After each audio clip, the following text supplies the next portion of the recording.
جھکایا؟ حسین نے یزید کے سامنے سر کٹا کر بتلا دیا آنے والی نسلوں کو، اے مسلمان غیور قوم، کبھی امریکہ اسرائیل یزید جیسا بن کر سامنے آ جائے، سر جھکانا نہیں بھائی، سر کٹانے کے تیار ہو جانا۔ آج ایران کے جان باز کھڑے ہو کے بتا رہے ہیں ہم کربلا کے ماننے والے ہیں، ہیہات منت، ہمیں ذلت برداشت، ہم سر کٹا سکتے لیکن سر جھکا،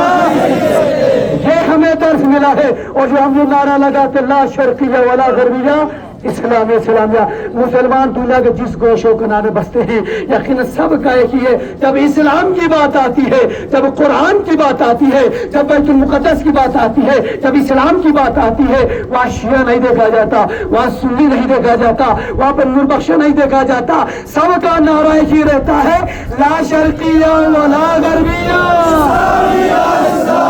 فقط اسلام کے نام پر ہم مر ملنے کے تیار ہو جاتے ہیں۔ اے ملت عوام، اے غیور قوم، اے اجاز کے واسیوں، جس طریقے سے آپ نے یکجہتی کا اظہار کیا ہے، جس طریقے سے سینہ تان کر کھڑے ہو گئے اور آج دنیا کی ان پاور ممالکوں کو بتا دیا کہ ایران کو تنہا سمجھنے کی غلطی، جس طریقے سے تم نے غلطی کی تھی کہ ایران کو تنہا سمجھ کر میزائل برسائے تھے، اب ایران نے میزائل برسانا شروع کر دیا تو ہاتھ جوڑتے ہوئے نظر آ رہے ہیں کہ ایران ہمیں معاف کر دو، ایران ہمیں معاف کر دو۔ میں کہتا ہوں نالائکوں، نالائکی کی تھی، اب تو ایران معاف نہیں کرے گا، ایران تباہ کر کے رکھ دے گا، اور اس کے لیے سپورٹ کی ضرورت ہے۔ مسلمانوں یاد رکھنا، ایران جو نا آج دشمن بنا ہوا ہے امریکہ اسرائیل کا، وجہ کیا ہے مسلمانوں؟ میں چھوٹی بات کہہ دیتا ہوں، کیوں ایران کو دشمن سمجھتے ہیں؟ کیوں دیگر 56 ممالک کو امریکہ اور اسرائیل اور ان کے ایجنٹ دوسرے ممالک کو اپنا دوست میں سمجھتے، دشمن کیوں نہیں سمجھتے؟ صرف ایران سے کیا دشمنی ہے؟ کیا ایران شیعہ ملک ہے اسی لیے دشمنی ہے؟ نہیں مسلمانوں، شیعہ ملک سے کوئی لینا دینا نہیں ہے، شیعہ ملک سے کوئی رابطہ نہیں ہے، وہ شیعہ ملک ہوگا پہ پر ہوگا، لیکن فرق اتنا ہے 57 ممالک میں ایک اکلوتا ایران ایسا ہے جو بھائی بن کر سب کے سامنے آ رہا ہے، دشمن سے لڑ رہا ہے، اور 56 ممالک بہنیں بن کر گھروں کے اندر چھپ کر بیٹھی ہوئی ہیں۔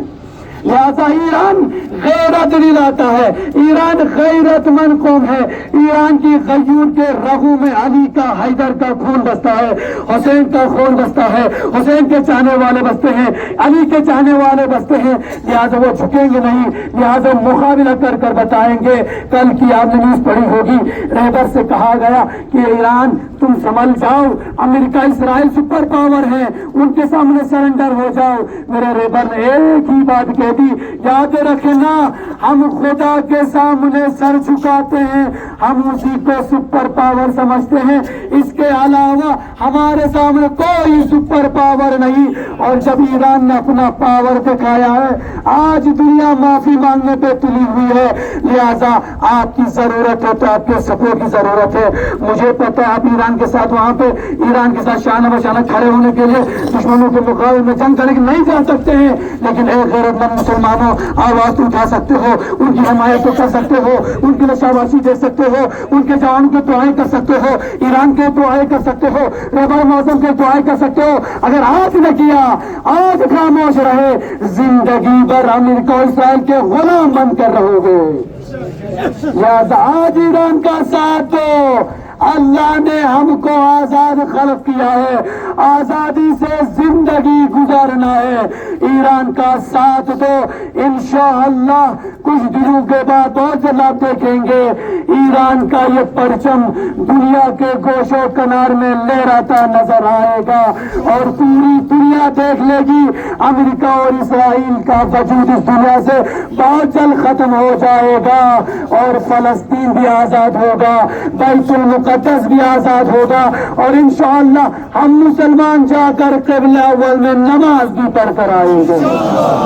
لہذا میں انشاءاللہ یہ بات تمام کرتے ہوئے آپ سب کا بہت بہت شکریہ ادا کرتا ہوں۔ جتنے لوگ بھی اس ریلی میں شریک ہو گئے، آپ نے اپنی حمایت دکھائی، ایران کا ساتھ